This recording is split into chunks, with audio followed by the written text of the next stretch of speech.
Bien, mesdames et messieurs, bonsoir à tous. Je déclare la séance ouverte et je vais désigner Madame Bette Tosca comme secrétaire de séance. Donc, on va procéder à l'appel. Bonsoir. Alors, je procède à l'appel. Dominique Claude Belval, Laurent Gosse, Anne Masson, Hervé Métivier, Maman Alossi, Christian Lantier, Francis Leclerc, Gisèle Coteau-Montel, Elvise Boyer, Présente.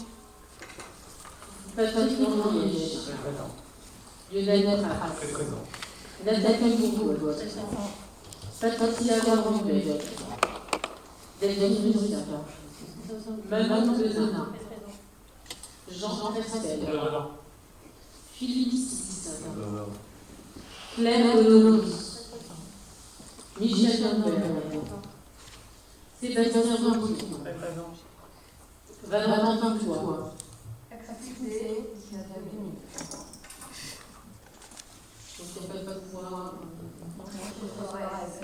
Très bien. Nicolas Marchand. Merci. Bien. Alors, nous allons passer aux communications. Pour les premières communications, je vais laisser la parole à Monsieur Prats.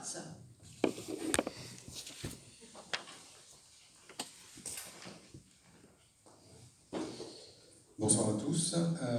Première communication. Donc c'est avec joie que nous avons pu apprendre début février l'attribution de 2 arrobases par le label Ville Internet.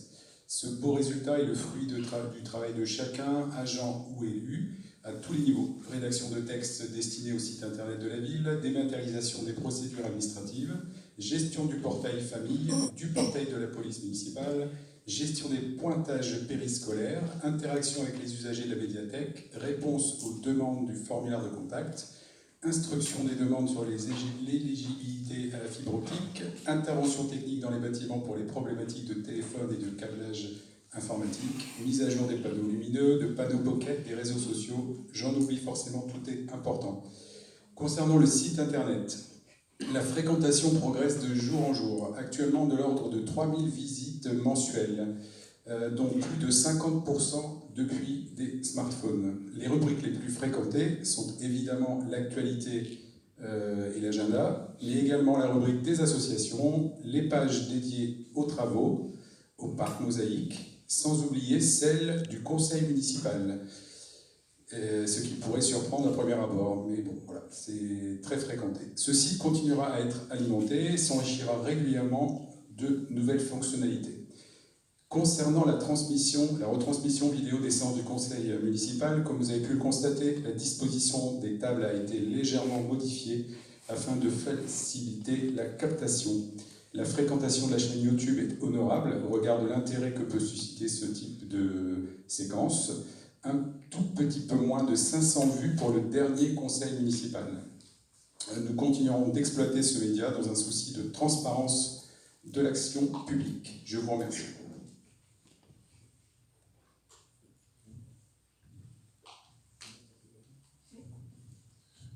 Bonsoir à toutes et à tous.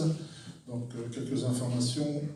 Autre information, le jury des villages fleuris du département a décerné la mention très bien à la commune dans la catégorie des 2501 habitants à 3500 habitants.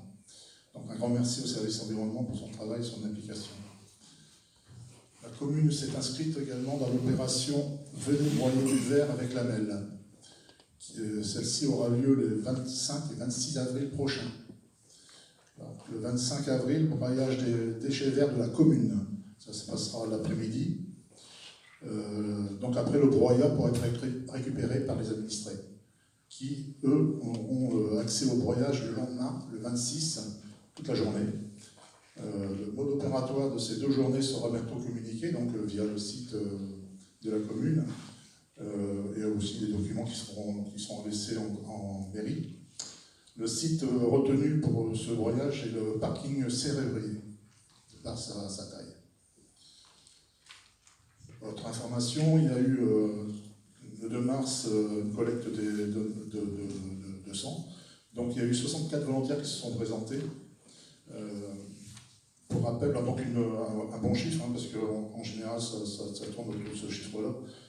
En fait, là j'en fais de communication parce que depuis cette année, on est sur les 6 collectes, on a plus que 3, enfin on a 3 collectes à Plancoine.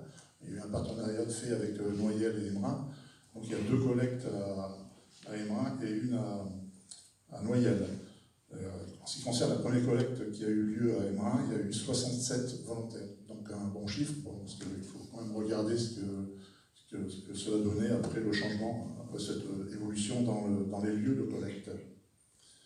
Et enfin, la semaine prochaine, il y a le Déconfine ton vélo, numéro 2, avec le conseil municipal des enfants, une balade à vélo. Comment? C'est la semaine prochaine? Non, c'est le 25. Le 25 mars. Donc ça se passe dans la cour de l'école Victor Hugo, derrière la mairie. Au contraire de l'année dernière, il n'y a pas d'inscription sur des créneaux horaires, mais simplement un technicien qui sera là toute la matinée avec suffisamment de matériel pour aussi derrière des pieds pour mettre les vélos à hauteur pour pouvoir dépanner vous-même avec l'aide du technicien et des volontaires qui seront là, des bénévoles qui seront là pour donner des indications pour bien entretenir votre vélo. Donc l'occasion de se remettre en selle.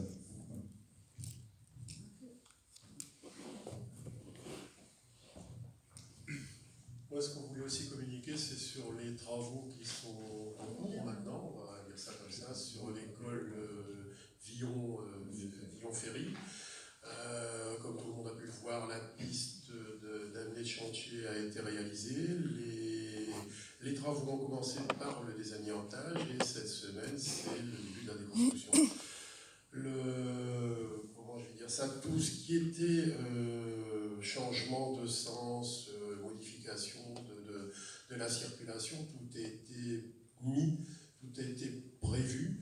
Bon, il y a encore quelques petites choses parfois que les gens nous rapportent, surtout les personnes de la rue Jean-Guin, et on modifie, mais je pense qu'aujourd'hui on est à peu près au taquet, sur ce genre de signalisation.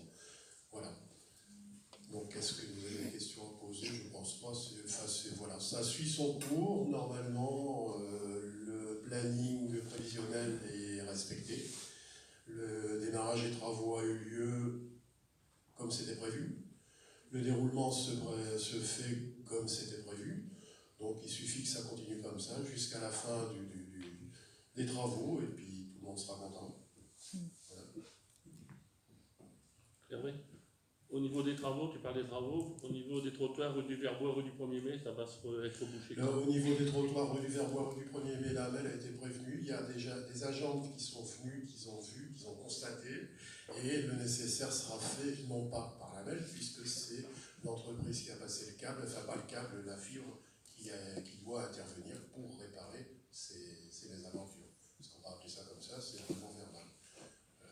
Ouais. Non, mais ça, c'était prévu. Et ça sera répété de toutes les façons, puisqu'on les voit quand même régulièrement, donc il n'y a aucun souci de ce côté-là. Madame Loyer, la parole.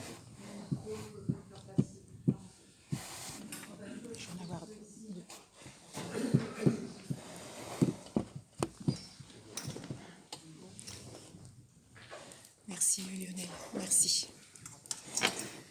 Bonsoir à tous. Alors moi je voudrais vous parler de la semaine de la journée de l'eau. Ça paraît bizarre mais ça se dit comme ça. Donc cette semaine de l'eau se déroule sur la commune d'Embrun en partenariat avec les communes de Sante, Noyelles-les-Seclins et Houplan-Gouenne. Une exposition est prévue à l'espace Étoile d'Embrun, c'est-à-dire la salle des fêtes, appelée L'eau dans la métropole turquoise, ainsi qu'un escape game organisé pour les enfants.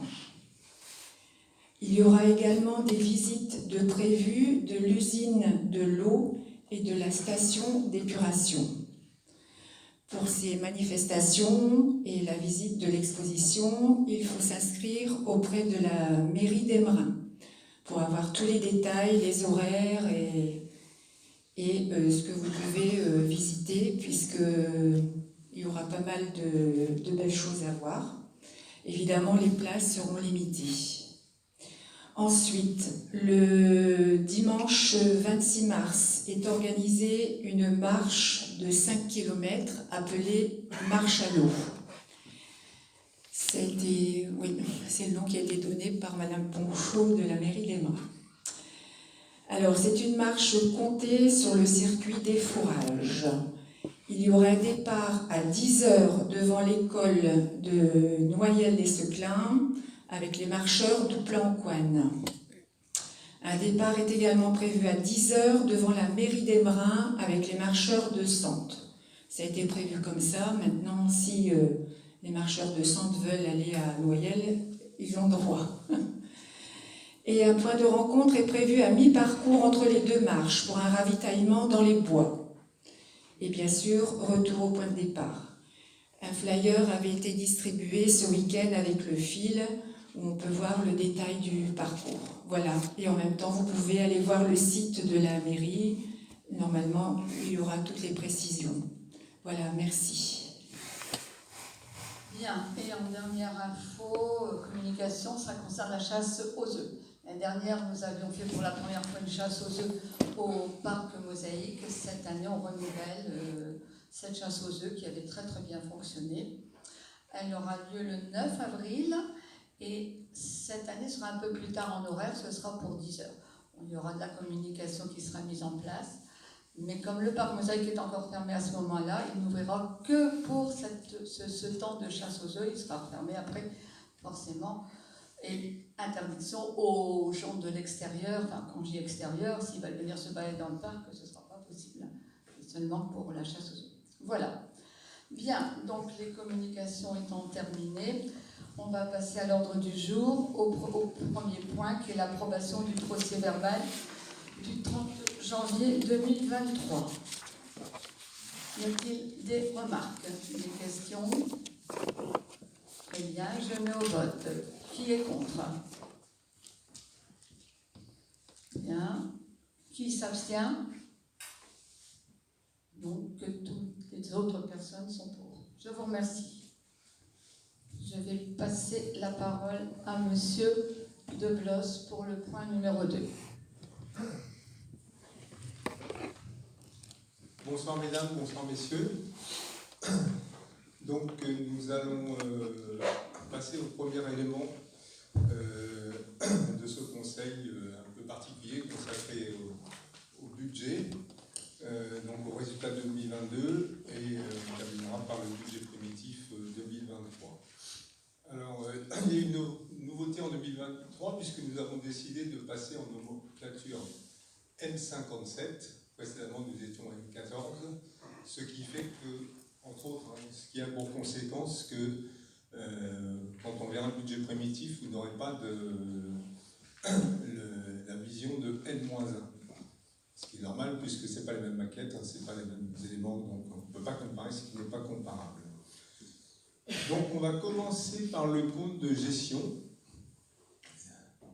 Alors le compte de gestion, c'est un document qui émane de la trésorerie et qui contient donc tous les mouvements comptables qui ont été effectués en 2022.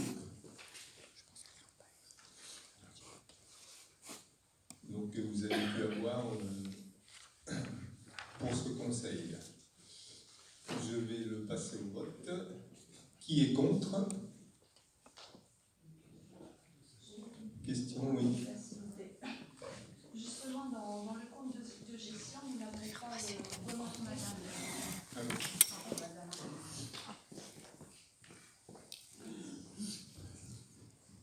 Bonsoir à tous. Justement, dans le compte de gestion, nous n'avons pas remarqué le report de l'exercice 2021 qui s'élève à 179 248,05 €. Oui, très bien, Madame Gombert, je vérifierai et je vous apporterai la réponse. Peut-être, Madame, vous avez un élément de réponse? Non? Dans le CG. C'est dans le compte administratif. Ah, on est dans le compte de gestion. Oui, dans le report en section d'investissement. Vous parlez bien du compte de gestion, Madame Lambert. Oui, et c'est parce que justement, ça n'apparaît pas dans le compte de gestion. D'accord. Ok.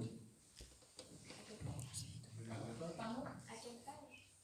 Alors là, c'est la page 6. Présentation générale du budget vu l'ensemble, exécution du budget. Et ça n'apparaît pas dans le compte de gestion. Report de l'exercice N-1.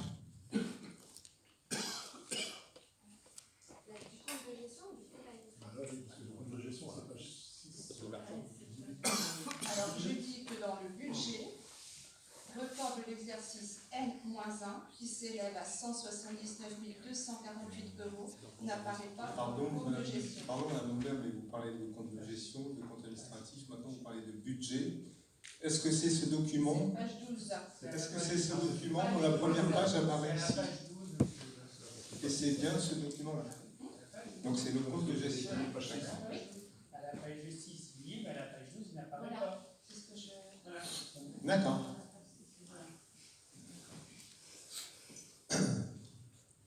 Merci, Madame Lambert, vous apportera l'explication. Donc, je soumets ce document au vote. Qui est contre?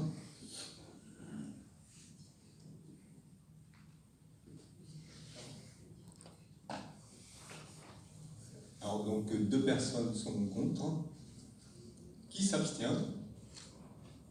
3 personnes.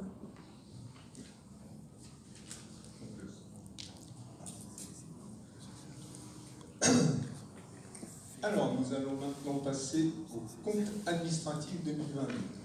C'est le même document que précédemment, sauf que là, il émane de l'ordonnateur, donc de Madame la maire, et du service comptabilité. Et Madame la maire va nous quitter, puisqu'elle ne peut pas participer au vote de ce compte administratif. Alors, ce compte administratif, je vais vous en présenter la synthèse. Donc, vous savez tous, peut-être pas dans l'assistance, donc nous avons 2 sections, une section de fonctionnement et une section d'investissement. Et donc, pour ce qui concerne la section de fonctionnement 2022, les dépenses ont été de 2 194 086,54. Les recettes, toujours de fonctionnement, 2 886 009,76. Pour la section d'investissement, les dépenses 613 895,22 et les recettes 1 966 477,57. Nous avions également un report de l'exercice N-1, ça concernait uniquement la section d'investissement et c'était un excédent de 179 248,05. Ce qui nous fait un total en dépenses de 2 807 980,76 et en recettes 5 031 735,38. Les restes à réaliser un reporté en N+1, donc en 2023, pour la section de fonctionnement en dépenses 7 537,35, en recettes 44 298,75.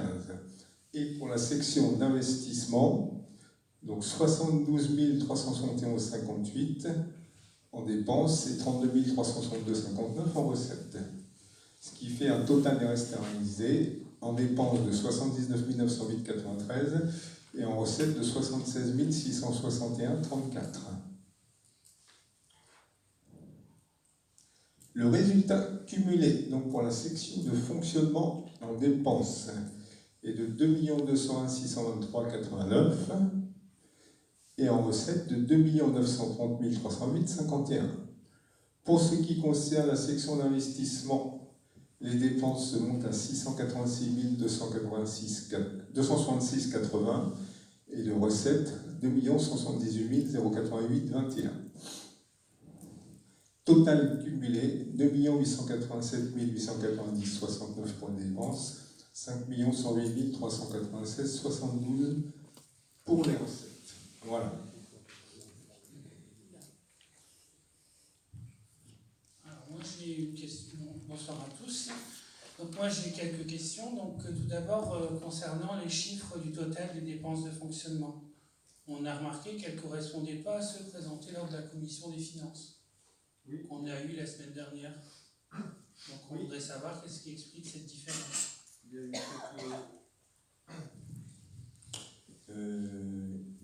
y a eu quelques petites modifications de dernière minute, effectivement. C'est pas interdit, monsieur. Ah non, mais je ne dis pas que c'est interdit, mais... Non, mais vous faites la moue. Ça en 8 jours de temps. Qu'est-ce qu'il y a derrière votre question, monsieur Bocquillon? Je veux savoir, mais non, je veux savoir pourquoi à la commission qui a eu lieu la semaine dernière et cette semaine, les chiffres ne correspondent pas. Parce qu'il y a des changements et ça arrive assez souvent, monsieur Bocquillon. La commission, elle se réunit avant le conseil et il se peut qu'il y ait des changements de dernière minute à la marge. Oui, mais ça aurait été bien de nous le dire en commission. Je vous l'aurais dit si je l'avais su, monsieur. Ils sont de quel ordre les changements? Bon, je ne sais plus, je les ai plus en tête, mais ça reste marginal. Hein. Ben, monsieur Bocquillon, puisqu'il les a remarqués. Un peu plus de 7000. 7000 je pense. Wow. On a fait le calcul. D'accord. À la marge, donc. Si vous voulez. Après, j'avais encore une autre question, là, puisque vous dites qu'on a fait un bel excédent, c'est vrai. Je n'ai pas dit ça. J'ai présenté les chiffres tels qu'ils sont. Monsieur Bocquillon, j'ai présenté. Oui, je n'ai pas fait de commentaire. Non, mais la semaine dernière, vous aviez dit qu'on avait fait un excédent. Ah, mais là, on est au conseil municipal, monsieur Bocquillon. C'est vraiment facile. Mais, bon, mais non, c'est vous qui mais êtes non, facile. Mais non, c'est bon. Et vous êtes tellement prévisible. Oui, mais voilà, je suis prévisible en tout. Alors, mais je voudrais vous poser quelques questions, parce que j'ai eu le détail du compte que je vous avais demandé. Oui. Donc, je vous l'avais dit la semaine dernière que j'aurais encore quelques questions, comme ça vous êtes sûr que je ne suis pas très prévisible. Alors, concernant le crédit compte 60 631, produit d'entretien, on a vu qu'il a été dépensé qu'à 49%. Oui. Et celui des frais nettoyage et locaux n'était consommé qu'à 43%. Oui. Alors, on se pose la question, est-ce qu'on doit comprendre que les locaux municipaux ont été moins nettoyés? Est-ce que vous avez des remontées sur oui. d'agents Pas d'agents, mais on a appris par des parents d'élèves qu'ils avaient fait remonter lors d'un conseil d'école qui a fait des problèmes d'entretien. Je ne sais pas si... Ah si, non. À hauteur des 60%. Pas du tout. Je parle tout simplement... On parle de 40% et après, ils ont 60%. Il y a 60% de produits qui n'ont pas été... Lors des conseils d'école, on a toujours dit que le ménage est fait tous les jours et régulièrement. Je sortirai le compte rendu. D'accord. Après, on avait une autre... Ce que je vous propose, quand vous avez des éléments factuels, plutôt que d'énoncer, d'essayer de venir avec, puisque vous les avez... Je peux vous le donner, je vous ferai comme... Oui, non, mais je veux dire... Voilà, je vous puis j'observe, M. Bocquillon, que vous soyez étonné qu'on dépense moins que ce qu'on prévoit, et ça vous paraît suspect. C'est pas suspect, je vous pose la question. Je vous réponds. Voilà. Donc je m'en réjouis, moi, et je m'en réjouis pas pour moi, hein, je m'en réjouis pour la commune. Effectivement, nous faisons des efforts, ces efforts commencent à payer, et nous ne pouvons que nous en réjouir. Nous dépensons moins que ce qui était prévu. Très bien. Après, j'avais une autre question. Donc, sur le compte 62 283, crédit d'entretien des bâtiments publics, qui lui aussi a été dépensé qu'à 65%. Donc, nous devons nous comprendre que les bâtiments communaux ont bénéficié de moins d'entretien. Ils n'en ont jamais eu, monsieur Bocquillon. Vous êtes comique. Les bâtiments ne sont plus en depuis 20 ans.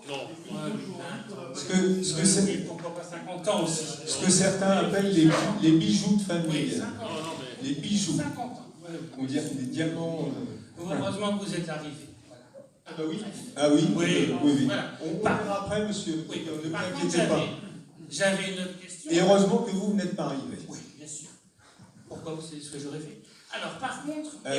J'en ai peur, oui. Ah oui. Mais j'y viendrai après. Oui, ben moi aussi. D'accord. Alors, concernant le crédit 62 636, catalogue et imprimé, qui lui a été dépassé largement. On voudrait savoir pourquoi. Ah, on ne peut pas être bon partout, monsieur Guillaume. Des fois on dépense moins, puis des fois ça arrive qu'on dépense un petit peu plus. Mais pourtant avec ça la met, communication internet, ça met en péril le budget global. Je vous pose la question. Ah, vous m'avez fait peur. À chaque fois qu'on vous pose une question, à chaque fois c'est pareil. Qu'est-ce qui est pareil? C'est vous qui êtes pareil, monsieur Beauquillon. C'est vous qui êtes pareil. Mais de toute façon, c'est pas peine de prendre cette air. Oui, je fais ma victime. Oui, bah oui. Oui, mais vous faites très bien d'ailleurs, vous faites très bien. Voilà, je le dis. Alors après, comment expliquez-vous l'augmentation de 39% du crédit 62-62 frais de télécommunication? Ben, on a beaucoup communiqué, monsieur. Et comme je vous l'ai dit précédemment, on ne peut pas être bon partout. Des fois, on dépense plus sur certains postes. Mais sur l'équilibre du budget, ça va, ça ne nous met pas en péril. Je vous pose des questions. Dites-le moi. Je pose des questions. Je vous réponds. En opposition, on a le droit de savoir. Ah oui, tout à fait. Ça, je suis entièrement d'accord avec vous, monsieur Beauquier.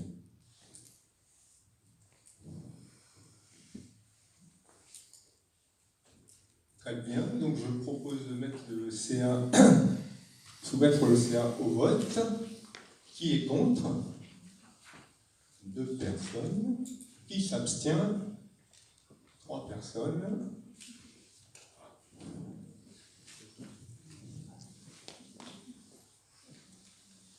Je vous remercie. Nous allons maintenant passer, on va peut-être rappeler Madame la maire.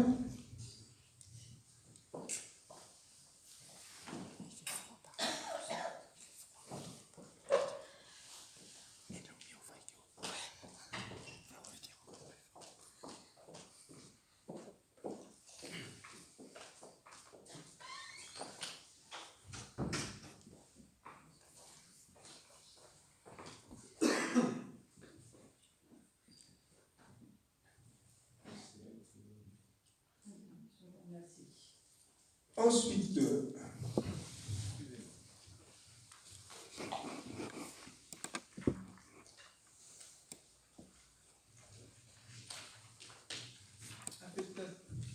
affectation des résultats de l'exercice 2022.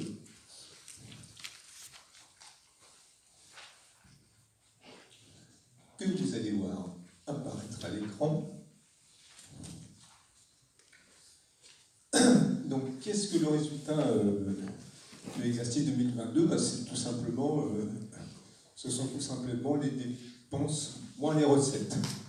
Donc, vous voyez que là, nous avons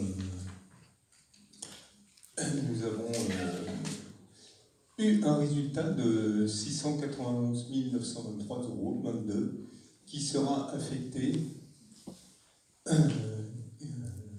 à la section de fonctionnement.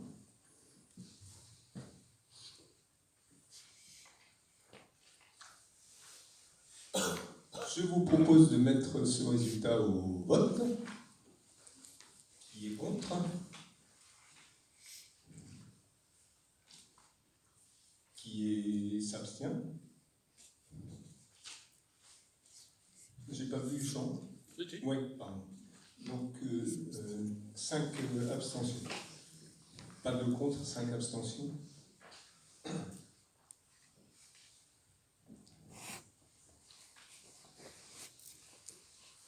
Et donc, je vais maintenant demander à mon collègue, s'il vous plaît, j'ai préparé un petit PowerPoint.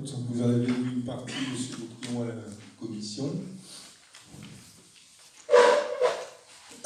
Pour commenter un petit peu, pour illustrer tout ce dont on vient de parler, parce que ce sont des chiffres, mais parfois des chiffres. Attention, quand je dis parfois les chiffres, je veux dire, c'est difficile à interpréter. Ce sont des chiffres officiels. Je sais que certains parmi nous ont déjà mis en cause des chiffres officiels.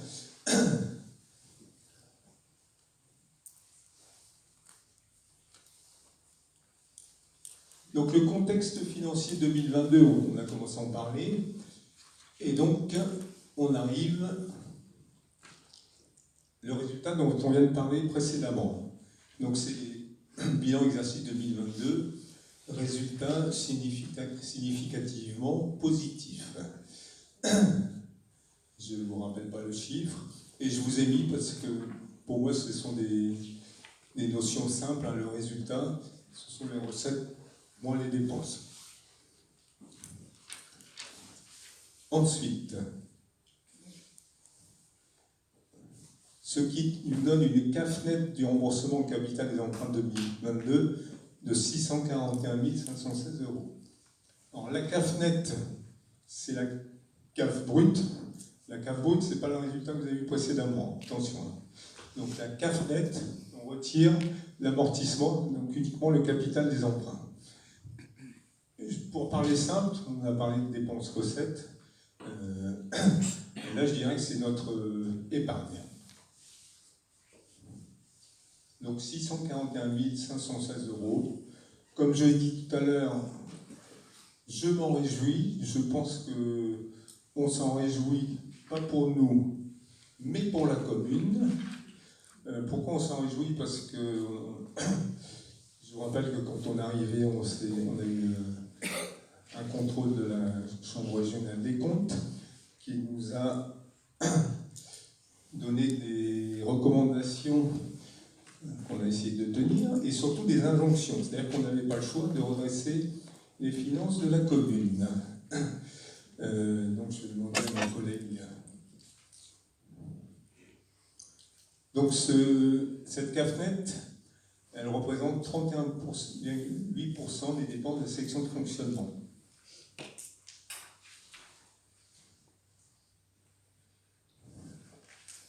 Allons-y.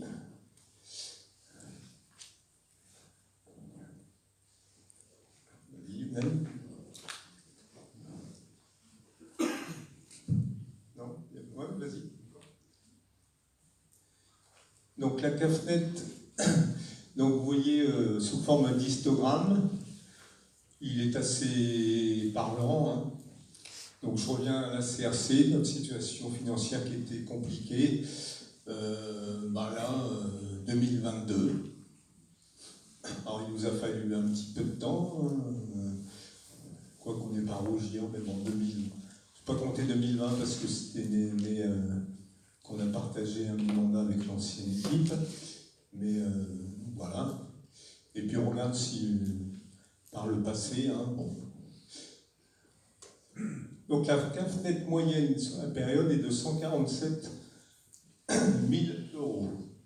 Si j'enlevais 2022, elle tomberait à 111 000 €.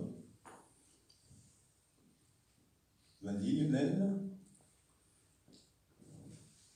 Et donc la CAF nette par habitant en 2022 est de 190 €.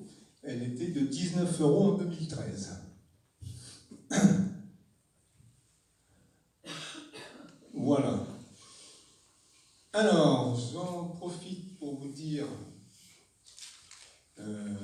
encore une fois, la situation financière de la commune est redressée. Pour autant, est-ce qu'il faut qu'on pense que le travail est terminé? Non, on va continuer. Je remercie Madame la maire d'ailleurs, c'est elle qui nous a insufflé cette politique budgétaire. On va continuer les efforts, et puis peut-être qu'on va pouvoir un petit peu à l'avenir capitaliser sur ces efforts. C'est bien joli de faire des efforts, mais si c'est pour ça mène à rien, que ça mène à rien à la population, donc on va commencer à y réfléchir. Je remercie aussi nos citoyens, nos concitoyens contribuables qu'on a sollicité à 2 reprises, c'est vrai. Bon, ça n'avait pas été le cas, par exemple, dans le précédent mandat. Oui, c'est bien, hein, sauf qu'il n'y a pas eu de gros investissements dans le précédent mandat. Et que si pendant ce mandat, peut-être dans les précédents, je n'ai pas fait attention, mais on avait légèrement un petit peu augmenté les impôts, on n'aurait pas obligé de... Non, pas nous été obligés de faire le travail et d'augmenter dans des proportions raisonnables les impôts. Donc merci aux contribuables qu'on a sollicités, merci aux agents hein, à qui on a donné des consignes pour faire attention au fonctionnement, faire le maximum d'économies, faire attention au quotidien. Et ils le font très bien, je les remercie chaleureusement. Et tout ça orchestré par donc Madame la maire, j'ai dit, et puis par notre DGS, hein, notre comptable. Donc merci à tous ces gens, merci pour merci pour la commune. J'espère que ce que vous venez de voir, sont des chiffres officiels qui sont incontestables, rassureront certains d'entre vous, parce que c'est la finance d'une commune, ça peut être anxiogène pour certains d'entre vous. Pardonnez-moi, j'ai besoin de...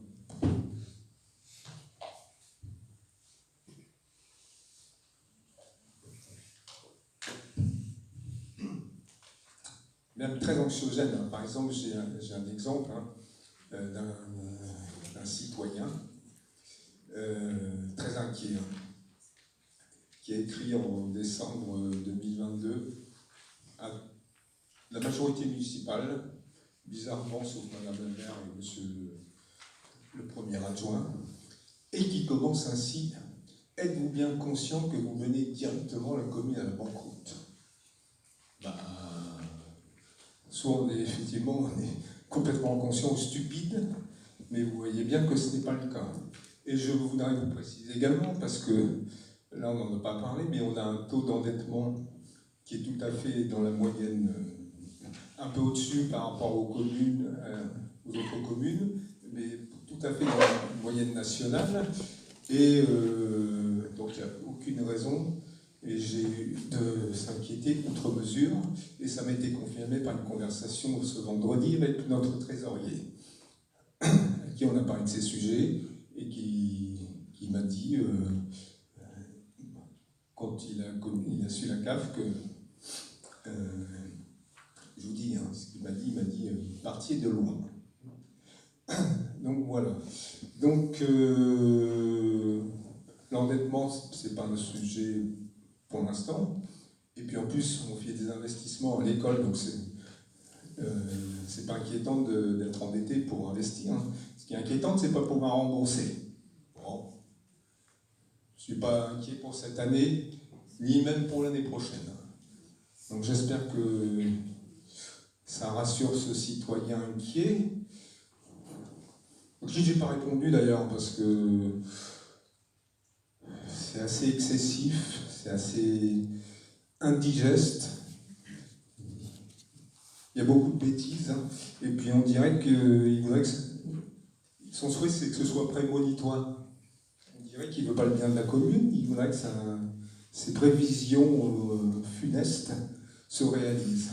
Mais non, désolé, pas pour l'instant.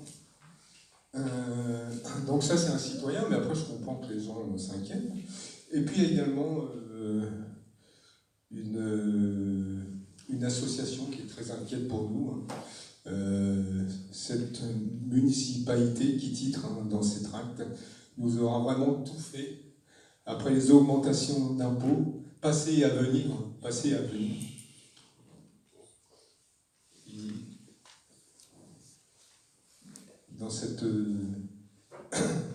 Dans cette association, ils ont des dons de voyants. Et je parle aussi des bijoux de famille.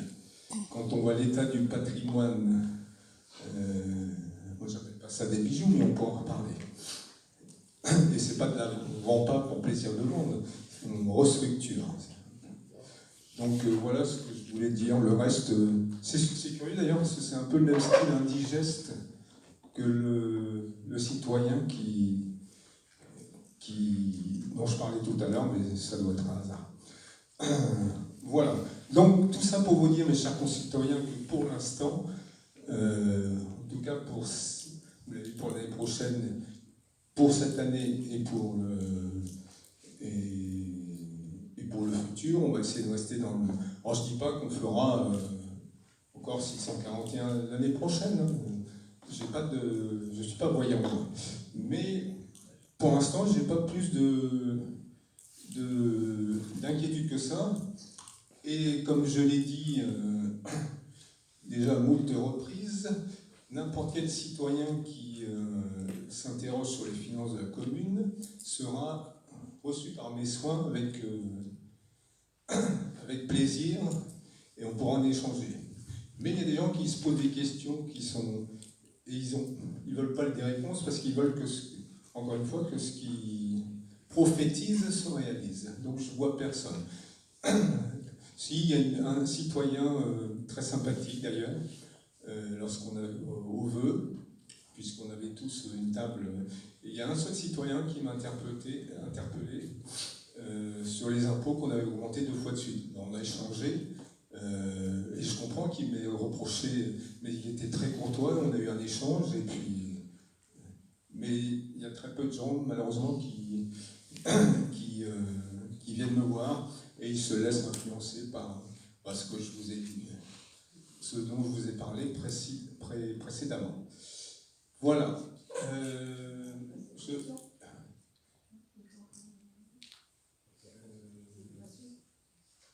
La suite, oui.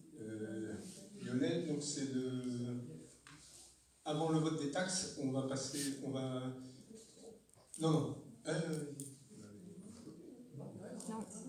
Je voudrais juste dire quelque chose, c'est que je me rends compte que c'est le même disque que vous nous avez servi à la commission des finances. C'est un disque de grande qualité, monsieur.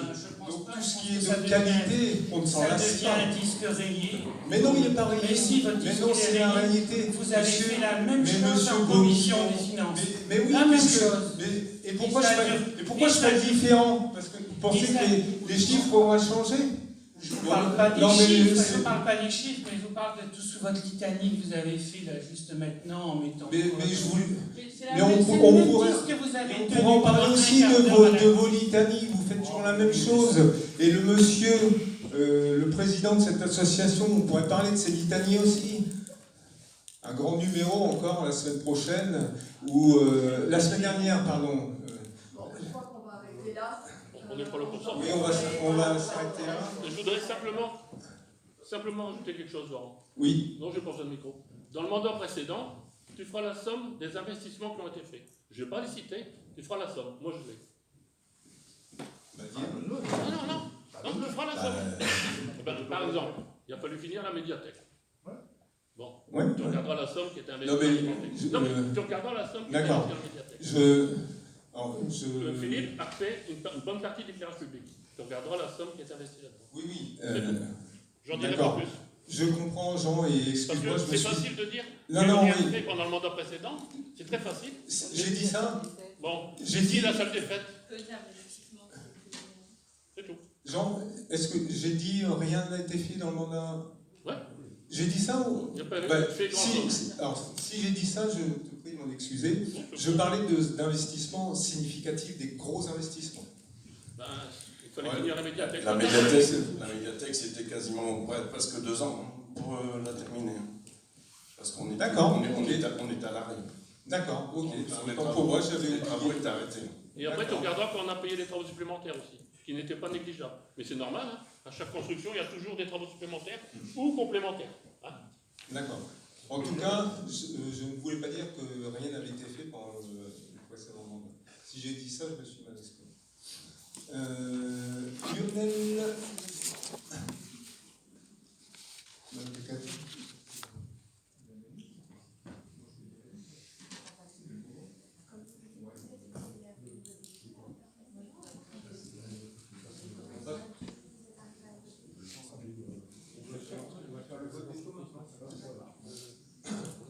Donc,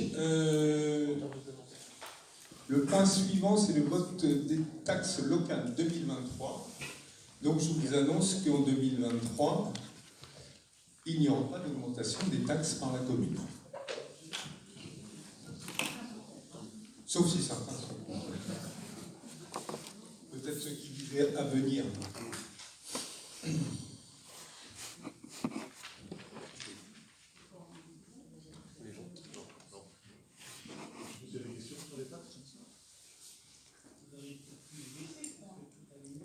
Pardon? Tout va bien. C'est quand même pas la politique d'aujourd'hui. Hein. Tu penses que tout va bien, c'est pas grâce à vous. On n'est pas là pour ça. Ah mais non, on n'est pas là pour ça, mais à un moment, il faut faire des constats. Non, mais bon.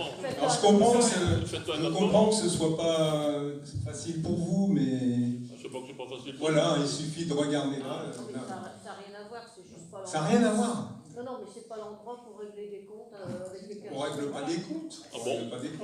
On répond aux questions. On Pas nous qui réglons des comptes. Hein. En commission des finances et en commission... Mais oui, allez, bon. On va passer au circuit de questions. Bon, de questions, je l'ai entendu. C'est pas d'actualité, forcément. Hein. On va pas laisser aujourd'hui. D'autant que on sait très bien qu'aujourd'hui, ça continue aussi l'augmentation de tout ce qui est énergie. Moi, je voudrais dire que je ne règle pas de compte. Mais oui, ça va recommencer, mais pourquoi pas. Quand on voit toutes les attaques dont on fait, et toutes les... Oui, non, mais on va arrêter. Si on n'avait pas des attaques, je les comprends, mais si elles n'étaient pas exagérées, mensongères. Voilà, donc on va passer au vote. Donc, qui est contre la non-augmentation des taxes foncières? Qui s'abstient?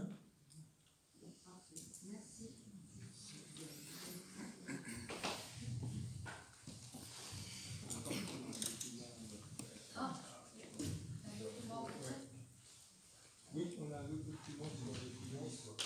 Comment? L'analyse.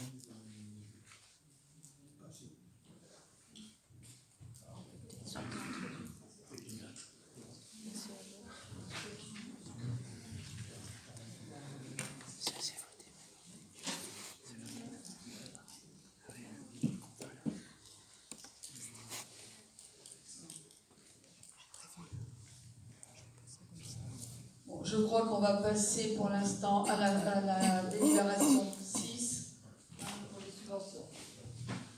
Donc, subventions aux associations culturelles et sportives 2023. Donc on a eu une commission de mémoire la semaine dernière. J'ai envoyé d'ailleurs ce matin, je crois, le compte rendu.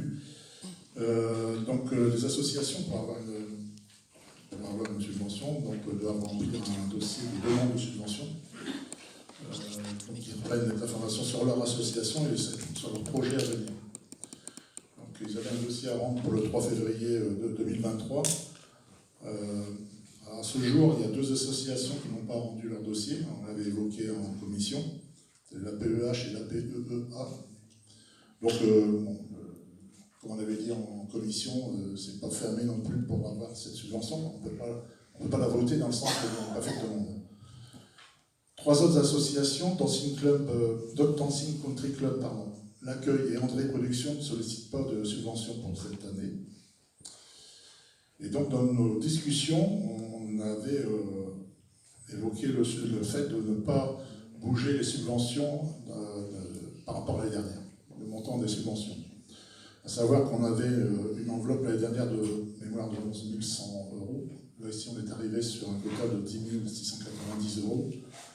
En sachant qu'on a une enveloppe de 12 000 € dans le budget, et que en fait le delta pourrait servir en cours d'année à aider une ou plusieurs associations qui auraient des difficultés passagères. Ceci passerait par la commission et par une délibération automatiquement.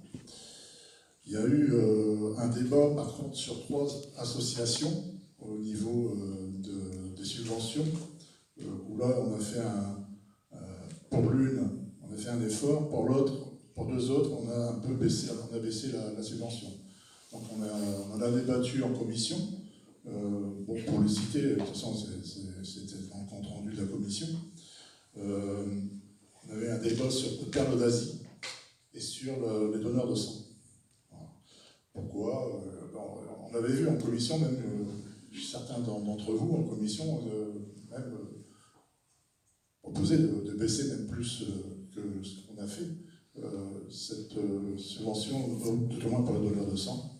C'est aperçu que dans certaines choses, par rapport à d'autres associations, le delta n'était pas, comment dire, voilà, c'était pas juste par rapport à d'autres associations. Alors, et donc, justement, c'est pour ça que j'avais aussi évoqué les dons en information, parce qu'en fait, il n'y a plus que 3 dons sur la commune au lieu de 6 auxquels ils participaient pour l'organisation, sachant que les frais, c'est l'EFS qui paye, on l'a évoqué. Donc voilà, donc donneur de sang qui passe à 400 €, Perle d'Asie à 80 €, et on a fait un effort collectivement sur l'association L'Hirondelle, du fait qu'ils déménagent. On a inclus les 100 € qu'ils avaient en cours de parcours dans l'année pour leur AG ou leur récompenser pour des prix, pour le vainqueur le prix d'une course. Voilà. Et on a aussi boosté pour le fait qu'ils avaient quand même des frais pour leur donner un coup de main sur l'aménagement qu'ils font maintenant à la ferme de l'environnement. Donc voilà, je ne sais pas si vous avez d'autres questions par rapport à tout ça. Donc je vous propose de passer au vote. Qui est contre? Qui s'abstient? Merci.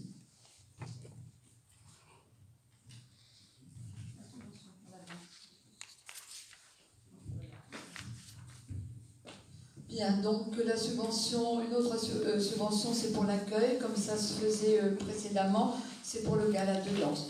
En fait, l'accueil ne demande pas de subvention, mais la présidente fait les costumes pour l'école de danse, qui est une école municipale. Donc elle achète les tissus dans certains commerces pour lesquels nous ne pouvons pas acheter, enfin, on n'accepte pas le paiement de la municipalité. Donc c'est une subvention qui lui est octroyée de 400 € pour la confection des costumes. Voilà, je ne sais pas s'il y a des questions par rapport à ça. Non, parfait. Bah, écoutez, qui est contre? Qui s'abstient? Je vous remercie. Je vais passer la parole à Madame Mazurel.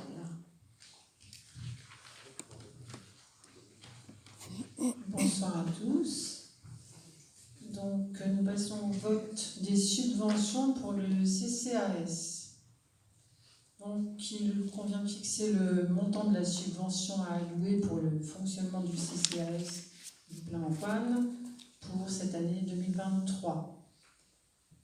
Une subvention communale de 20 000 € est nécessaire pour équilibrer le budget primitif 2023 du CCAS. Je vous propose de mettre cette proposition de subvention au vote. Qui est contre? Y a-t-il des abstentions? Merci. Je passe la parole à M. Deblos pour le budget primitif. Bien, donc nous avons vu précédemment les documents d'exécution de l'année précédente, 2022. Nous allons maintenant procéder à l'étude et puis au vote du budget prévisionnel 2023. Donc, comme son nom l'indique, un budget prévisionnel, c'est ce que nous prévoyons comme dépenses et comme recettes pour 2023, en essayant évidemment de faire moins de recettes que ce qu'on a prévu et peut-être moins de dépenses et plus de recettes que ce qu'on a prévu. Alors, nouveauté de la M57, nous allons voter ce budget par chapitre et également par fonction. Vous verrez.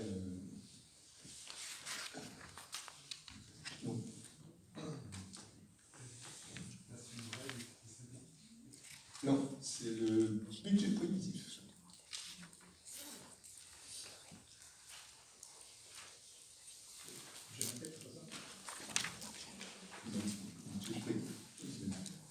C'est le budget primitif.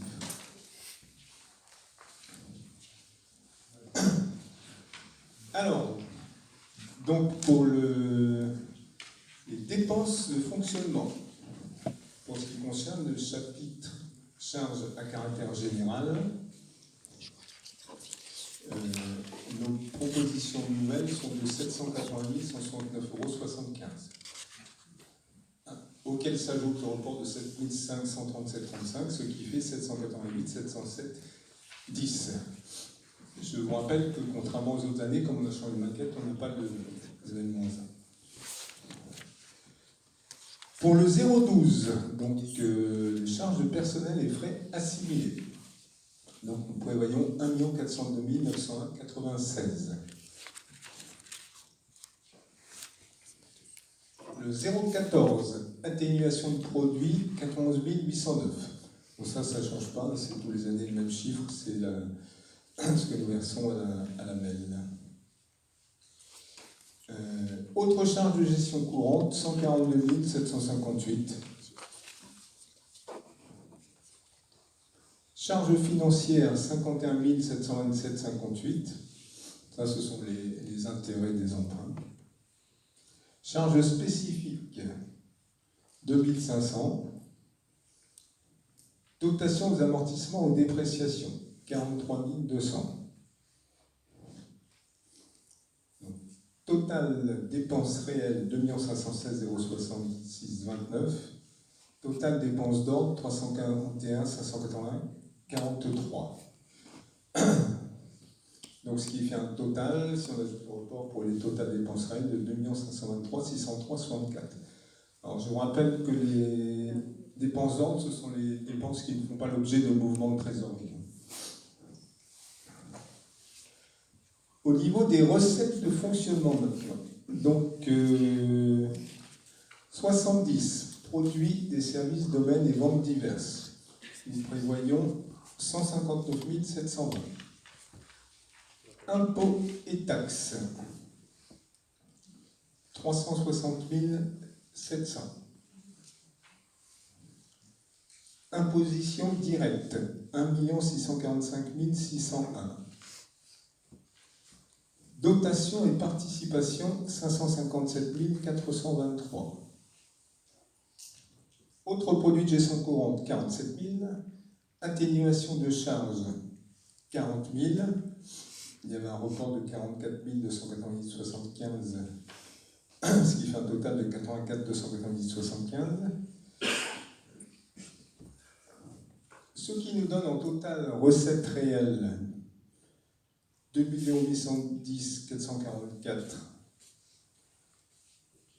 auquel on ajoute le report pour un total de 2 854 742,75, et les recettes d'ordre sont de 10 442,32. Donc le total des recettes de fonctionnement, 2 820 886,32, plus le report, ce qui fait 2 865 185,07.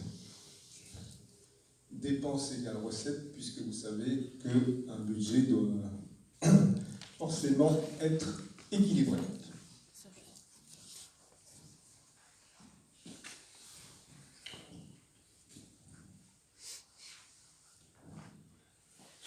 Ensuite, vous avez le détail.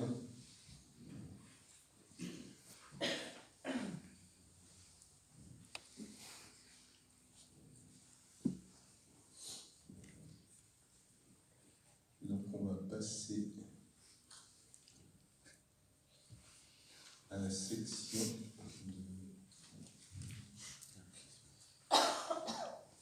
d'investissement. Un peu plus loin, il y a une... Je ne peux pas donner la page parce que c'est plusieurs. Voilà. Pour l'investissement.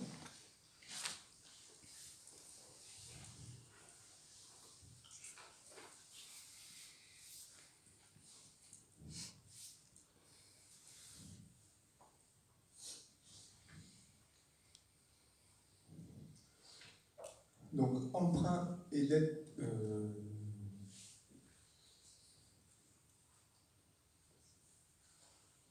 Oui, emprunt et dette assimilés. Donc, 223 000.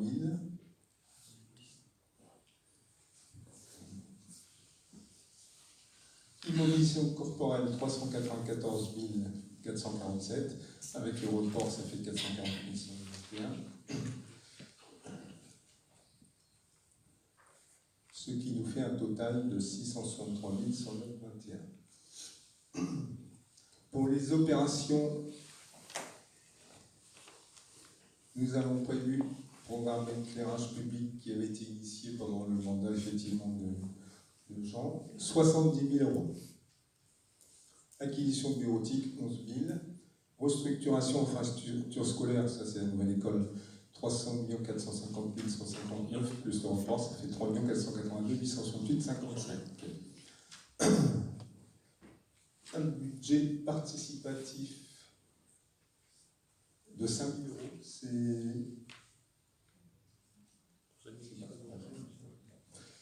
Et la rénovation énergétique Victor Hugo,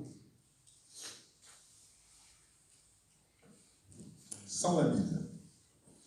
Donc c'est la rénovation des salles de classe et de la cantine qui se trouve derrière la mairie.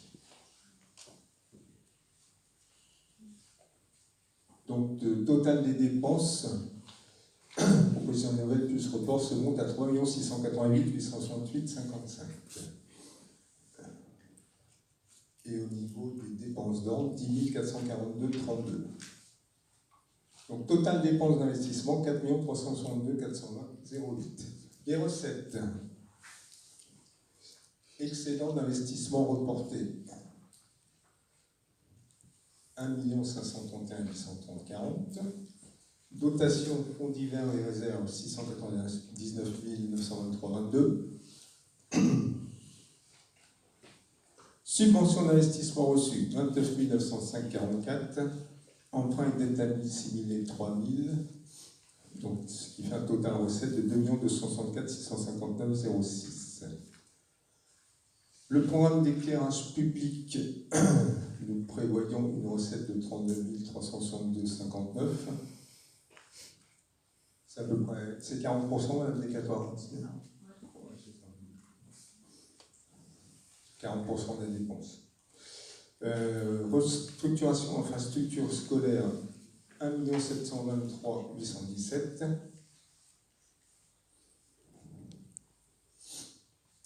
Plus le report, ça fait 1 756 179 59.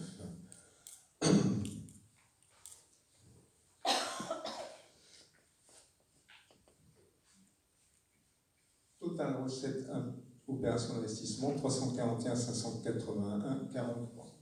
Ce qui nous fait un total recette d'ordre, pardon. Ce qui nous fait un total des recettes d'investissement de 4 330 057, auquel on ajoute le report pour un montant de 4 362 420 08.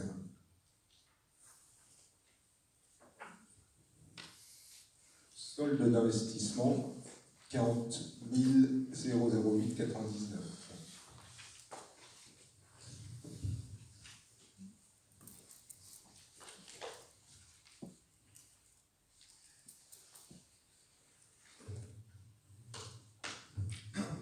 Voilà pour ce qui concernait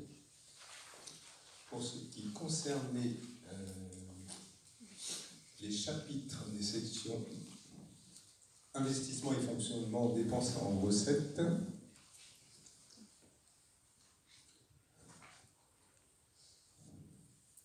Nous allons maintenant passer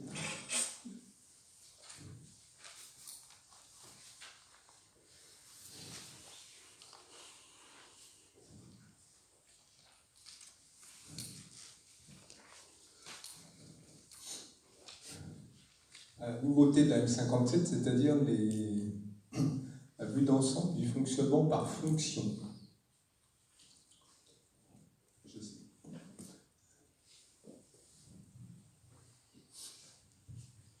Alors, les fonctions, c'est un peu comme de l'analytique. Hein.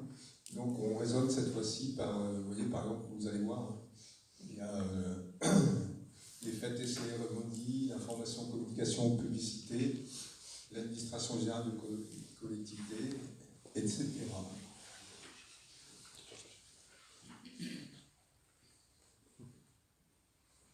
C'est le...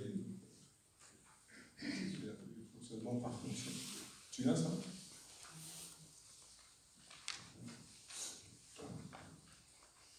C'est pas grave. Donc, pour les charges à caractère général, donc le 0,11, donc on a vu la synthèse précédemment. Donc, il est prévu 574 000 euros, 0,9103 pour l'administration générale de la collectivité.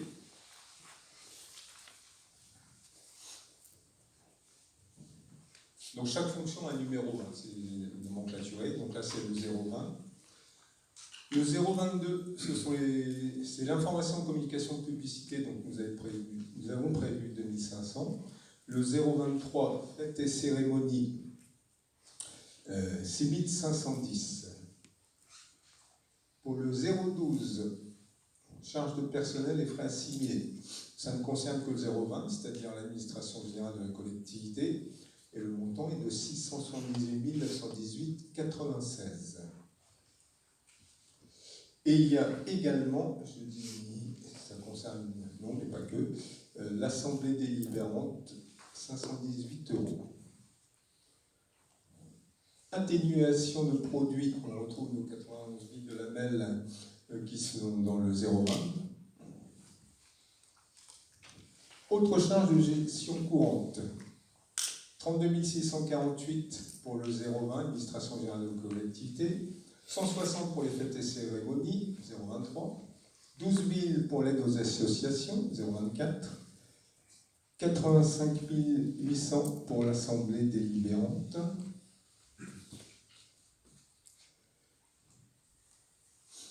Les charges financières, 51 727,58.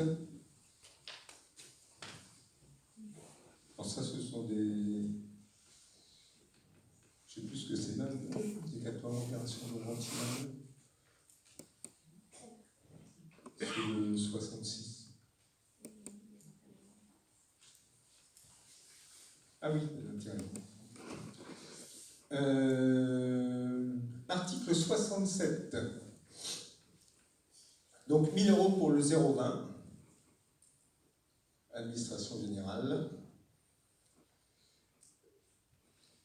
68 dotations d'amortissement, 38 469,21 €. Ce qui fait un total dépense de fonctionnement de 1 416 936,20 pour le 0,20. 2500 pour le 0,22. 6670,023. Je ne sais pas si vous voulez que je vous rappelle à chaque fois l'intitulé des fonctions, plutôt que le chiffre. Les deux. Je reprends. 0,20, administration générale de la collectivité, 1 416 936,20. C'est le total des dépenses fonctionnelles. 0,22, information, communication, publicité, 2500. 0,23, fêtes et cérémonies, 6670. 0,24, aide aux associations, 12 000. 0,31, Assemblée délibérante, 86 318.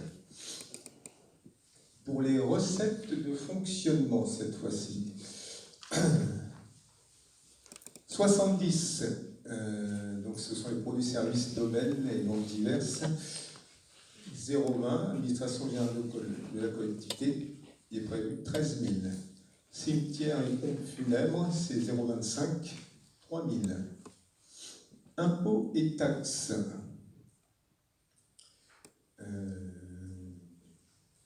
360 700. Imposition directe, 1 645 601. Dotation et participation, 557 423.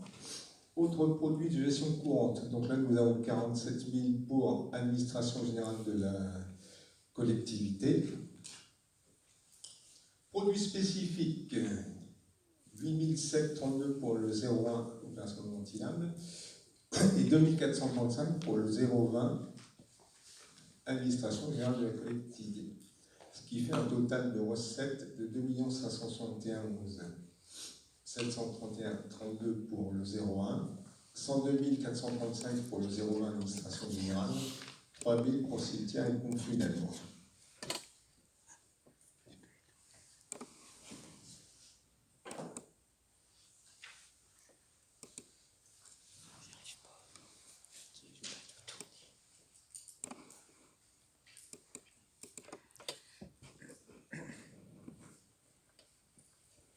Alors, je continue, donc ça va être la même chose, mais comme il y a beaucoup de fonctions, on va détailler les autres fonctions.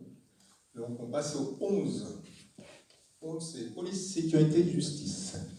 Donc là, dans le 011, il y a 5850 qui est prévu. Pour les écoles maternelles, 211, le numéro de fonction, 2100 €. Pour les écoles primaires, 212, 3600. Pour le 213, classes regroupées, 16 450. Pour le 281, hébergement et restauration scolaire, 97 072, 32. Le 311, activité artistique, action, manifestation, 4500.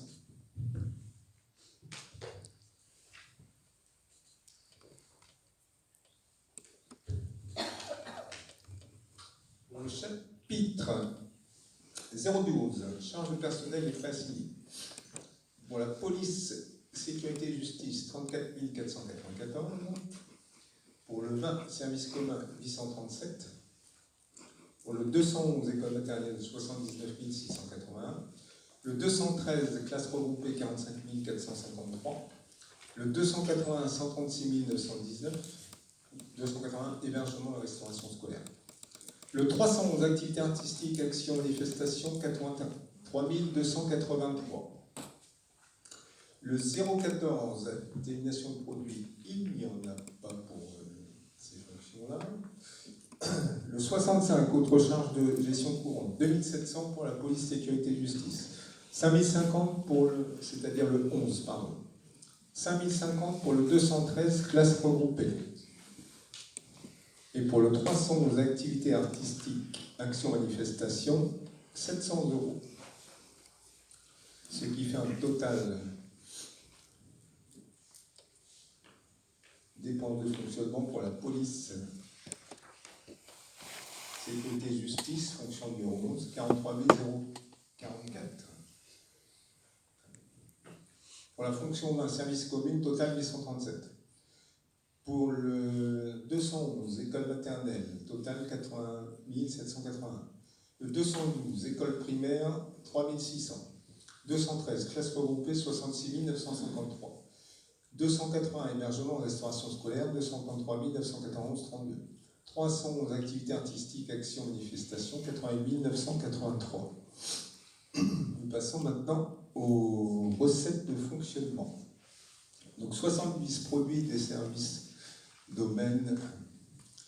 Donc pour le 280, hébergement et restauration scolaire, nous prévoyons une recette de 63 000 €.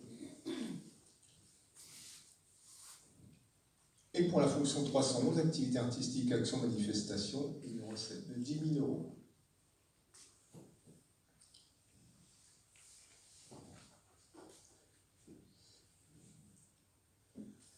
Alors, on va revenir au 011 parce que nous changeons de fonction, il y en a beaucoup.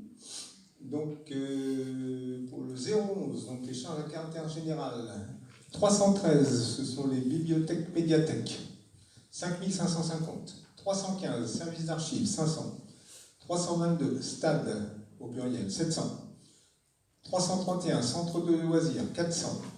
338, autres activités pour les jeunes, 17 160. 4221, crèche et garderie, 1200.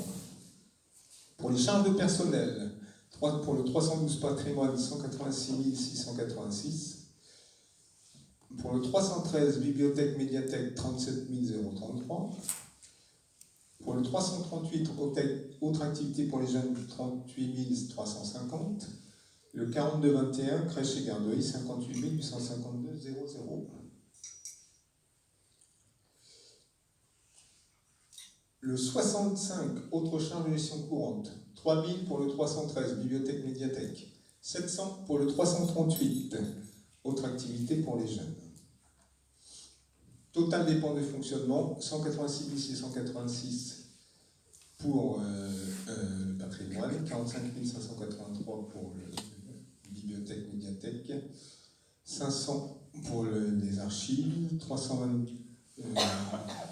pour le 315 archives, pour le 322 stade, 700, Pour le 331 centre de loisirs, 400. Pour le 338 autres activités pour les jeunes, 57 210. Pour le 42-21 crèche et garderie, 60 052. Pour ce qui concerne les recettes de fonctionnement maintenant, le 70, donc pour le 331 centre de loisirs, 14 000 euros. Pour le 338 autres activités pour les jeunes, 23 000 euros. Pour le 42-21 crèche et garderie, 28 000 euros.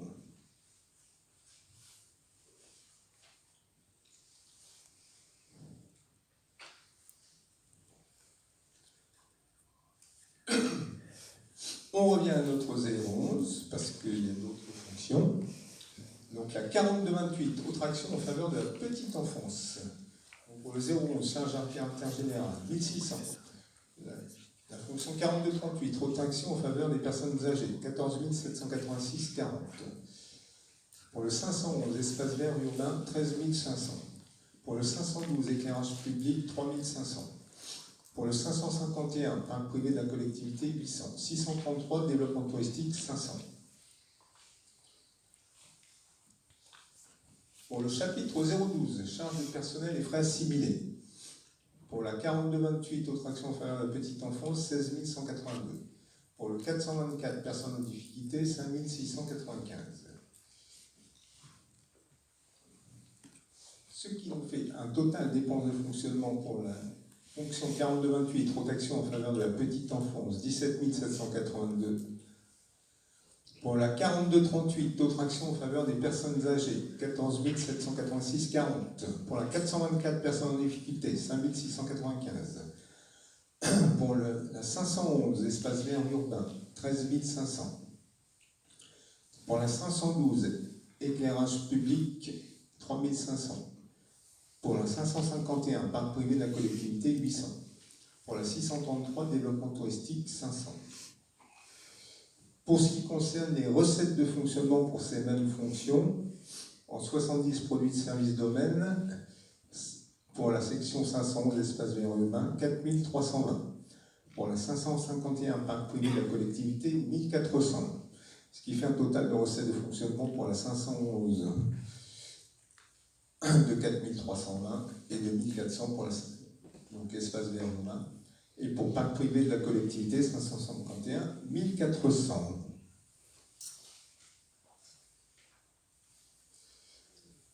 On revient à notre 011. Il ne nous reste plus que 3 fonctions. Donc, 011, charge à caractère général pour la fonction 80, transport scolaire, 1600 euros. Pour la fonction 845, voirie communale, 6200 euros. 846, viabilité hivernale et aléas climatiques, 500 euros.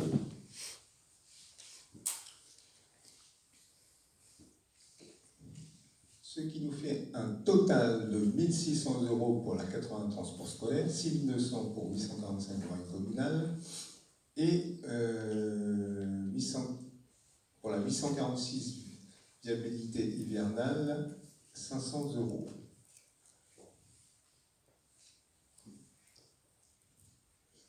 Alors, ce qui nous fait un total général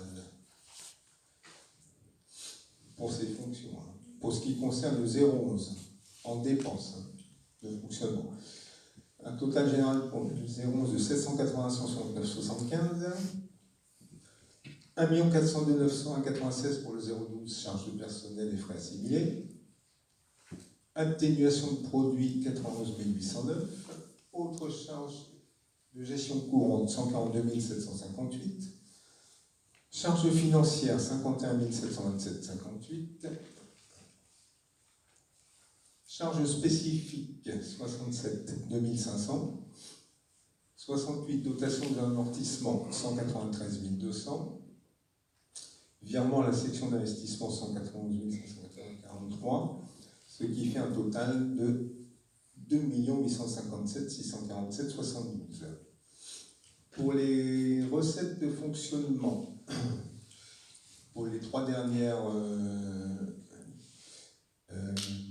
fonctions, il n'y en a pas. Donc le total des recettes de fonctionnement pour le chapitre 70, c'est 159 720. Pour les impôts et taxes, 360 700. Imposition directe, 1 645 601. Dotation et participation, 557 423. Autres produits de gestion courante, 47 000. Produits spécifiques, 10 462 32. Atténuation de charges, 40 000. Ce qui fait un total de 2 820 890 32. Pardon.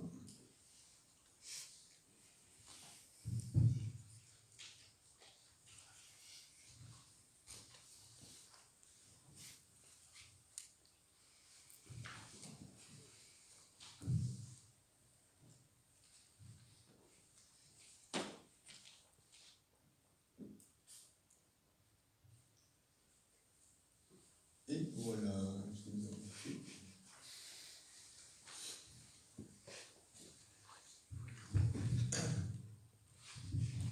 Pardon, j'ai pu vous paraître passer un moment au milieu, mais c'est...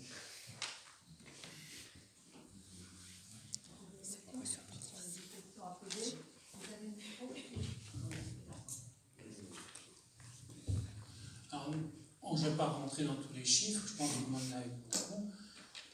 Donc moi, je veux juste dire, c'est qu'on constate que les dépenses de fonctionnement ont augmenté cette année par rapport à l'an dernier.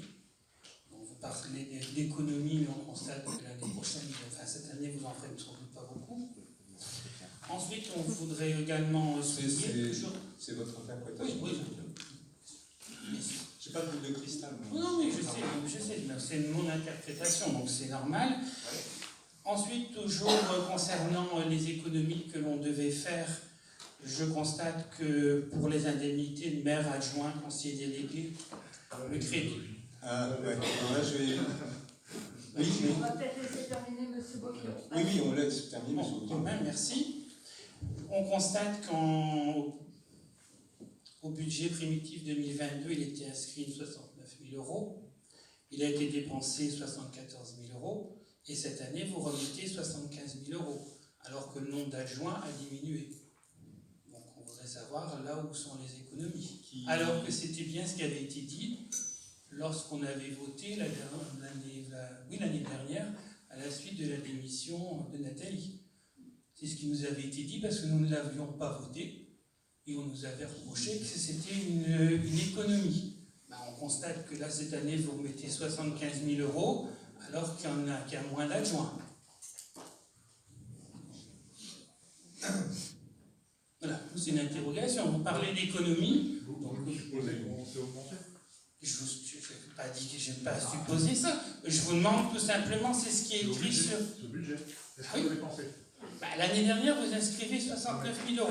Vous en dépensez 74 000, alors qu'il y a un adjoint en moins. Est-ce qu'on va le dépenser? Je vous pose la question, j'ai le droit de poser une question. C'est au budget. C'est au budget, M. Bocchio. Effectivement, on a prévu peut-être plus que ce qu'on dépensera. Donc vous pensez créer un nouveau poste d'adjoint? Non, c'est pas dans les cartons. Je ne sais pas, je vous pose la question. Ouais, non, c'est pas dans les cartons.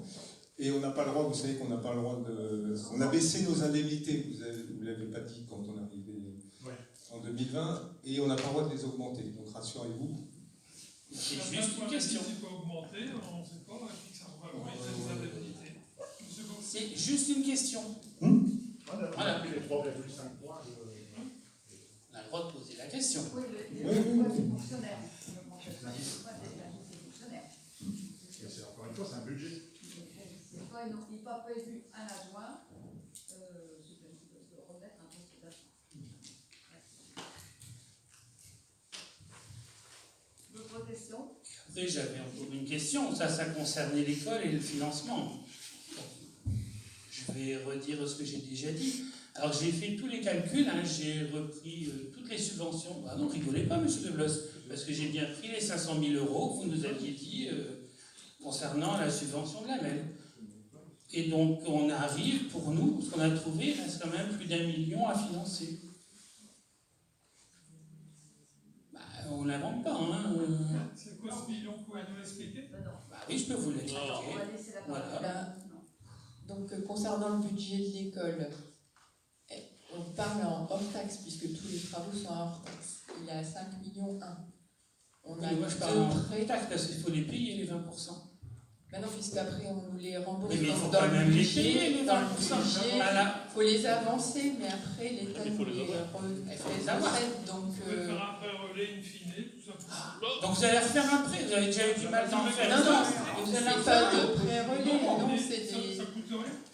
Ça s'appelle des lignes de trésorerie où on met des budgets. Quand vous payez, on avance un peu d'argent. quand vous payez l'entreprise, vous ne payez pas hors taxe, vous la payez toute taxe. Bah oui. Oui. La TVA, vous la récupérez 2 ans après. Tout à fait. Mais il faut sortir l'argent. Oui. Voilà. C'est ce que je vous dis. C'est le principe de fonctionnement du budget de la commune. Oui, Donc il y a les 2 prêts à 2008. Bah oui, mais on n'arrive pas. Il y a alors, les 2 prêts à 2008, les subventions à 1,7 Oui, on n'arrive pas. et la vente des bâtiments qui ne seront plus utilisés une fois que l'école sera mise en fonctionnement. On arrive à 5,1 millions du hors-taxe et après ce sera les lignes de trésorerie qui permettent Moi, j'ai calculé en toute taxe parce que pour moi, la il TVA. faut les avancer, il faut les payer. Vous les avancez, mais on vous les rend après. Donc, finalement, c'est pareil, au moment où vous allez les payer, il faut quand même les avoir en trésorerie. Il faut les avoir dans les caisses. On n'a pas besoin d'avoir aujourd'hui les 6 millions dans les caisses, puisqu'on va payer au fur et à mesure les entreprises. On n'a pas besoin d'avoir 6 millions dans nos caisses. C'est bien ce que je vous dis, à chaque fois vous parlez en hors taxe, comme ça contribue au flou, parce qu'en réalité, à la fin... Il n'y a pas de flou, monsieur. Mais oui, mais vous avez quand même besoin de... Tout est budgétisé. Dans votre calcul, vous estimez qu'il nous faut les 6 millions. Là, ici, parce qu'on n'a pas encore mis la première brique. Quand on fait un budget, quand vous faites quelque chose, vous budgétez tout. Mais c'est sur du long terme, là. On n'est pas sur une année. Mais c'est budgété. Un budget, on en parlait tout à l'heure, un budget sur les associations. De toute façon, c'est ce que je vous dis depuis longtemps, mais à chaque fois, on a du mal à savoir exactement. Donc c'est quand même difficile. Vous la présentez en commission. C'est difficile de vous apporter une réponse précise, monsieur Bouquillon, parce que c'est quelque chose qui va s'étaler sur 2-3 ans. Bah oui, je suis et d'accord avec vous, mais donc on ne peut pas avoir un détail complet sur les années. On verra le moment venu. Oui, mais tout est en... Monsieur Bouquillon, on verra, on ne peut pas prédire quand est-ce qu'on va payer les premières factures, quand est-ce qu'on va recevoir des subventions. Il faut attendre qu'on ait des choses plus précises en avançant. Mais ne vous inquiétez pas, on dira à chaque étape. On verra. Ben oui, on verra, monsieur Bouquillon.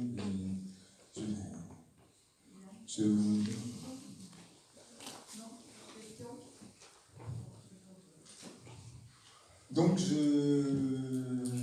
mets au vote le budget 2023. Donc qui est contre? 5. Qui s'abstient? Je vous remercie.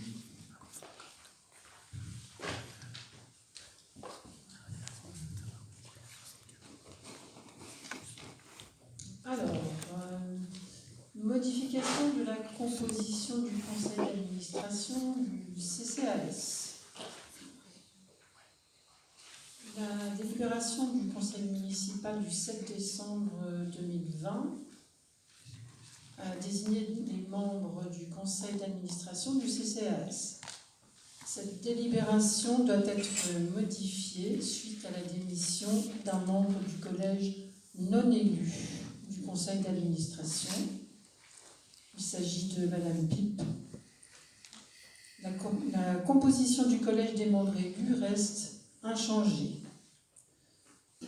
Pour remplacer Madame Pipe, je vous propose la candidature de Madame Maryse Taon. Nous en avons déjà parlé lors de la commission, il n'y a pas eu d'objection. Alors pour rappel, Madame Gantier, évidemment, préside le CCAS. Le collège des élus est composé de moi-même en tant que vice-présidente. En tant que membre, nous avons Monsieur Lefebvre, Madame Poteau-Fromentel, Madame Delory, Madame Rosenberg, M. Delval, M. Vandrièche, M. de Blos. Et dans le collège des non-élus, M. Frère, Mme Vandenbulk, Mme Limousin, Mme Muret, Mme Vergoten, M. Loyer, M. Garber. Et donc je vous propose, si vous acceptez sa candidature, Mme Marie Staon. Donc c'est une personne qui était déjà candidate en 2020. On n'a pas eu la place, puisque déjà nous avions les 8 élus. Nous avions 8 élus et 8 non-élus. Donc elle se représente. Je vous propose donc de mettre au vote cette délibération. Est-ce qu'il y a des personnes qui sont contre? Est-ce qu'il y a des abstentions? Je vous remercie.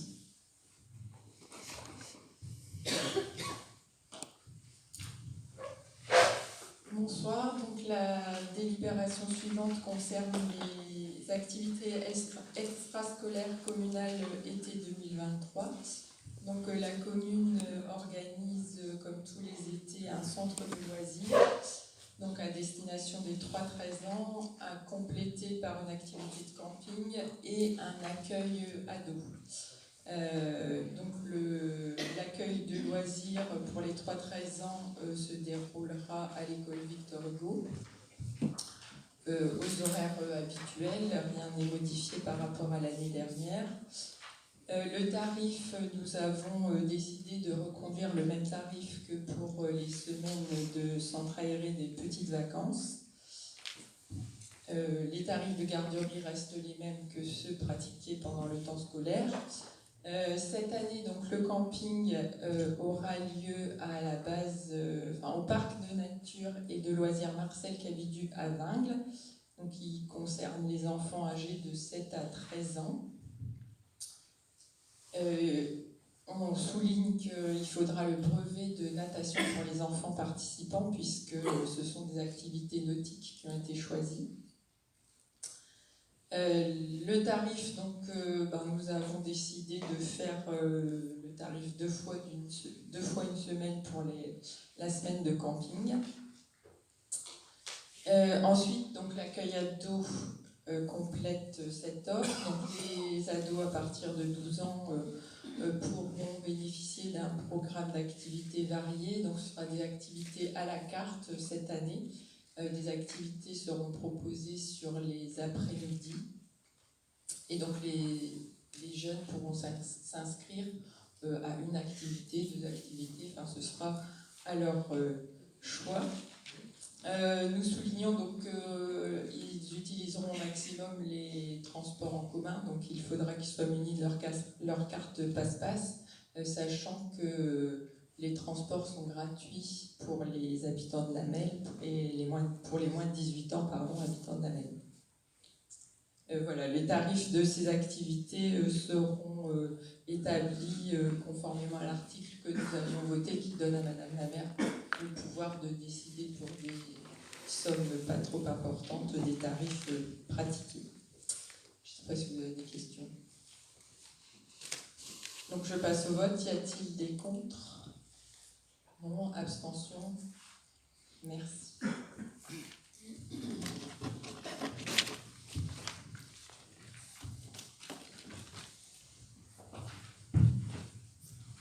Alors, il y a ensuite une signature d'une convention avec la métropole européenne de Lille pour l'attribution de fonds de concours transition énergétique. C'est-à-dire que nous avons la commune de Bouclain-Poine porte un projet de remplacement d'une partie des menuiseries de l'école Victor Hugo à hauteur de 56 428,79 €. On est reparti un tout petit peu dans les chiffres. Ce projet est éligible, mais pas pour la totalité, puisque c'est le fonds de concours énergétique, comme on l'appelle. Donc, il y a, 25 633,72 € qui sont pris en compte pour avoir la subvention. Et cette subvention s'élève donc à 40% de la somme que je viens de citer, donc une hauteur de 10 253,49 €. Et l'attribution de cette subvention est conditionnée à la signature d'une convention entre la métropole européenne de Lille et Madame la maire. Voilà.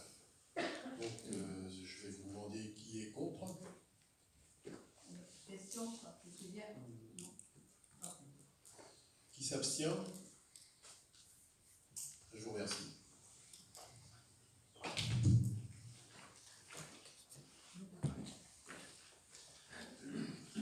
Bien, l'ordre du jour est terminé.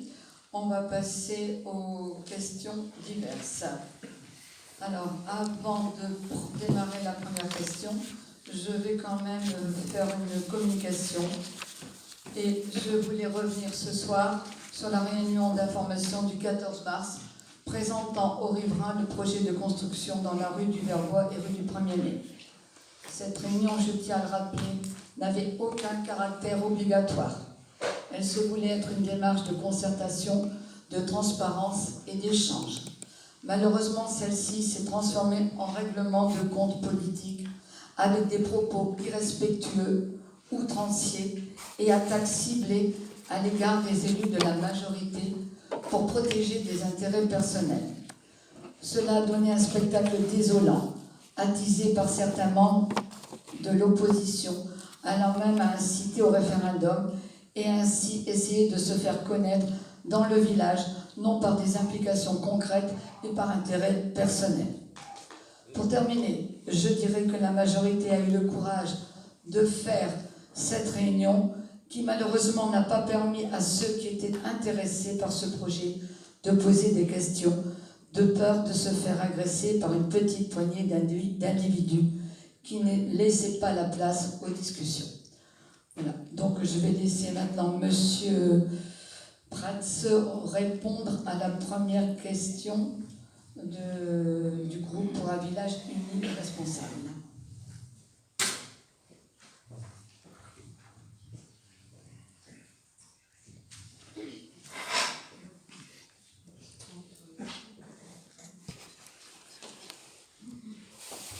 Alors, première question. Suite à la réunion publique du mardi 14 mars concernant la vente des espaces verts du Verbois et du 1er mai, envisagez-vous de modifier votre attitude en écoutant les riverains et en répondant favorablement à leur demande de référendum? Alors, la première partie de votre question sous-entend que l'équipe municipale n'est pas à l'écoute des habitants riverains du projet immobilier, ce qui est évidemment faux. Les inquiétudes des riverains sont parfaitement légitimes et sont entendues par l'équipe en place. Certaines inquiétudes sont d'ailleurs parfois la conséquence directe de rumeurs infondées et diffusées par des personnes ne cherchant qu'à nuire dans une opposition systématique à toutes les actions de la municipalité. Ces personnes attisent les braises dans un climat social favorable à l'embrasement. C'est totalement irresponsable de leur part. Une réunion d'information sur le projet immobilier a permis de rétablir un certain nombre de contre-vérités et de rassurer les habitants sur la volonté de l'équipe municipale de travailler dans l'intérêt général tout en respectant ses habitants et son environnement. La seconde partie de votre question reprend l'idée du référendum que certains élus ont crié haut et fort lors de la réunion d'information ou diffusé très largement sur les réseaux sociaux. Mais qu'est-ce qu'un référendum local ? Le conseil municipal peut décider de soumettre à un référendum local tout projet de délibération relatif à une affaire de la compétence de la commune. Quelle délibération souhaitez-vous adopter? Quelles questions souhaitez-vous poser aux habitants de notre commune? Question qui devra les motiver suffisamment pour venir voter. Car pour qu'un référendum local soit adopté, la moitié des électeurs doivent prendre part au scrutin et doivent réunir la moitié des suffrages exprimés. Je vais me prêter à l'exercice. Je vous propose cette question. Êtes-vous favorable aux initiatives de la municipalité pour créer de nouveaux logements dans le respect du cadre réglementaire et accueillir ainsi de nouveaux habitants favorisant le développement économique de notre commune? N'allez-vous pas crier au loup sur le côté biaisé de la question? Pour finir, oui, l'équipe municipale est à l'écoute des besoins et des inquiétudes de ses habitants. Et non, le référendum local n'est pas adapté pour ce projet. Donc, seconde question. Les travaux concernant le nouveau groupe scolaire Ferry-Villon ont démarré. Des citoyens nous ont interpellés pour nous faire part de leur incompréhension et stupéfaction à la vue sur le chantier d'engins appartenant à la société Vitz. Pouvez-vous nous expliquer pourquoi cette entreprise est présente sur ce chantier? Donc je vais vous répondre effectivement, mais je pourrais dire aussi pourquoi pas. Donc cette entreprise, madame et monsieur, est sous-traitant de la société Tomasini qui a remporté le lot numéro 2, Gros œuvre. Et elle est sur le chantier pour réaliser la piste d'accès au chantier, qui d'ailleurs va être évoquée aussi dans une question plus loin. Donc voilà la réponse toute simple. Ce qui sous-entend la compréhension et la stupéfaction des citoyens, c'est encore une fois pour alimenter sur un sujet clivant, un sujet de cette société dans la commune. Et bon, voilà, étonnant que ce soit présenté comme tel. Et plus pourquoi vite c'est sur le chantier, c'est tout. Mais, voilà.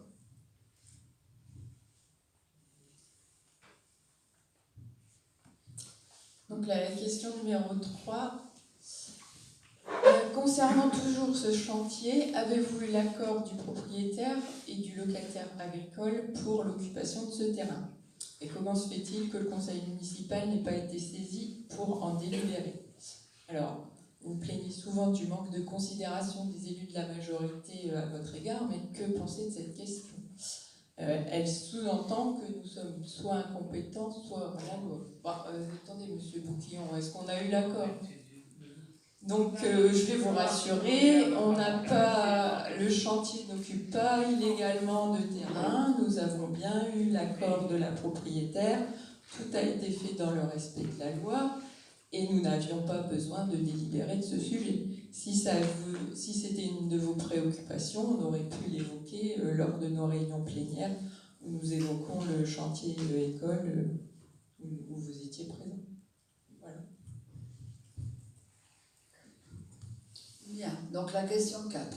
Des citoyens nous ont interpellés sur le fait que le cabinet dentaire fermerait le 1er octobre 2023. Quelles sont vos intentions pour maintenir ce service d'intérêt général dans la commune? Alors, je vais vous dire que je vous remercie de me l'apprendre. Moi, je ne suis pas au courant. Officiellement, oui, mais moi, officiellement, je ne suis pas au courant. Donc, vous me demandez ce que je compte faire pour maintenir ce service d'intérêt général, et je vous renvoie à la question. Qu'est-ce que vous me proposez aujourd'hui? Est-ce que vous avez des propositions? Puisque moi, je découvre, par votre question, cette fermeture. Alors, donc... Ah oui, d'accord. D'accord. Oui. Vous me posez la question. Donc, aujourd'hui, de toute façon... je vous dis officiellement, je n'ai aucun retour du dentiste. Donc, je n'ai pas de solution, voir comment on va pouvoir trouver une réponse à cela. Mais bon, on y réfléchira. Vous, de votre côté, si vous avez des propositions, je vous dis, parce que vous parlez du cabinet médical, mais là, il faut trouver un dentiste. C'est autre chose. Hein. Voilà. Et enfin, je vais...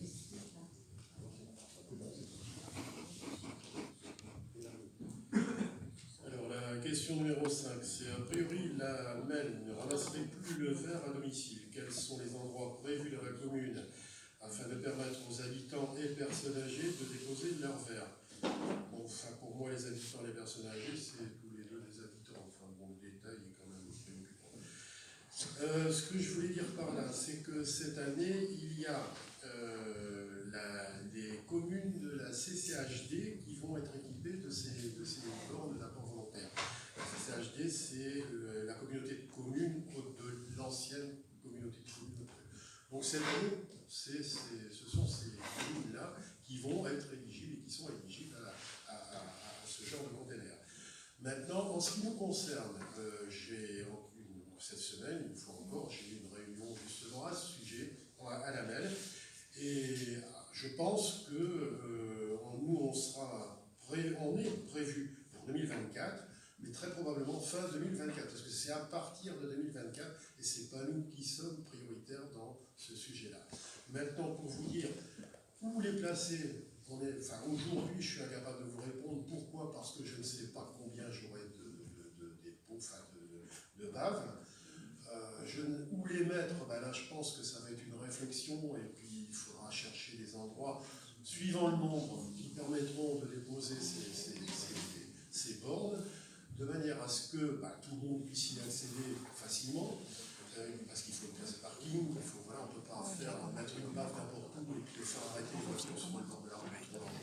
Donc il faut un endroit, soit un parking, soit un endroit où les personnes peuvent s'arrêter sans gêner quoi que ce soit. Et ce qu'il faut surtout, c'est mon avis également, c'est qu'il faut réfléchir au fait que ce genre de borne d'abord volontaire, et peut-être, je dis bien peut-être parce qu'il y a eu des progrès faits, relativement bruyants.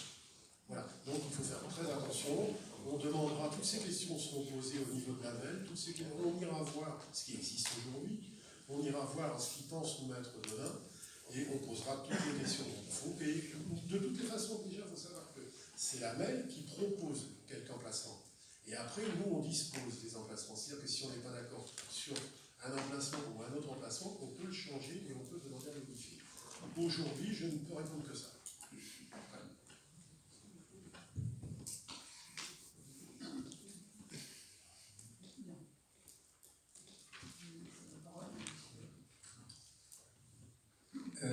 Alors, c'est vrai qu'il y a beaucoup de questions, souvent des groupes d'opposition, et donc là, je me questionnais à mon niveau sur. Donc là, voilà, une question de l'équipe de la majorité. Cette question s'adresse plus particulièrement aux élus du groupe pour un village uni et responsable. Depuis quelque temps, il semble de coutume que vous receviez les pouvoirs de vote des groupes de l'opposition, aussi bien en commission pour les comptes rendus que lors des séances du conseil municipal. Pourquoi acceptez-vous de voter pour les autres groupes d'opposition? Et j'entendais deux petites questions. Bon, doit-on considérer un rapprochement politique avec les autres groupes? Doit-on considérer que vous êtes sur la même ligne politique que Valentin Dutoit? Il serait bon de clarifier ce point par respect avec les habitants ayant voté pour votre liste. Ça ne s'adresse pas à Sébastien? Ça ne s'adresse pas à Sébastien?